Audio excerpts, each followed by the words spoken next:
Nous poursuivons notre promenade dans une bibliothèque idéale et nous nous arrêtons sur un poète. Un poète que tout le monde connaît.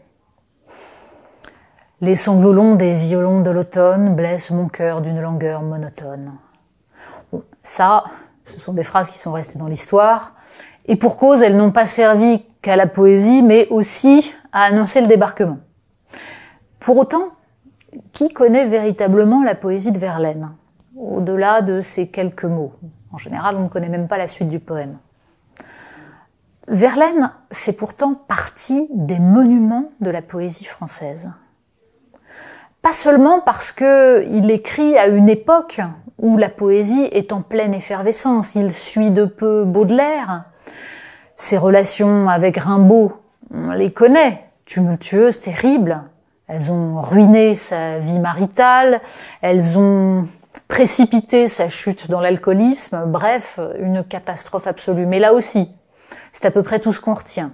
Les professeurs ont soin de parler des rapports entre Rimbaud et Verlaine, mais assez peu véritablement de la poésie de Verlaine. Verlaine se rêvait en Baudelaire, mais à sa manière, qui, contrairement justement à sa vie privée, est assez peu tumultueuse. Une poésie extrêmement douce, impressionniste.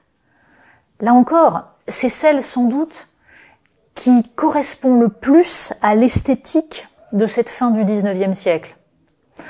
En dehors du symbolisme qu'on trouve chez Nerval ou même chez Mallarmé et qui fait penser au tableau à la Salomé dansant ou à d'autres, mais chez Verlaine, on est plus dans Impression soleil couchant.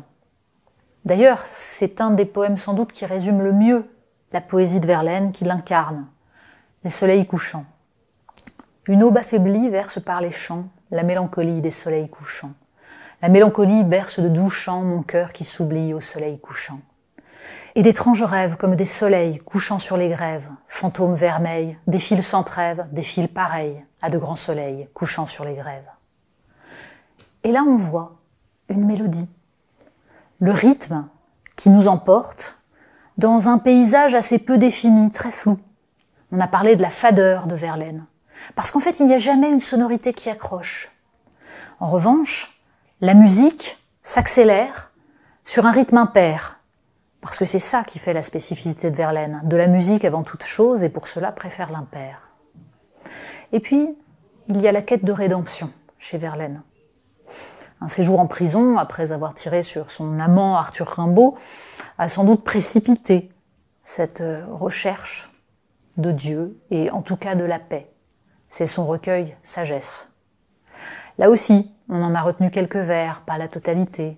Qu'as-tu fait, ô toi que voilà, pleurant sans cesse? Dis, qu'as-tu fait, toi que voilà, de ta jeunesse? La poésie de Verlaine est sans doute à l'opposé absolu de celle de Rimbaud, flamboyante, qui invente, qui réinvente la langue.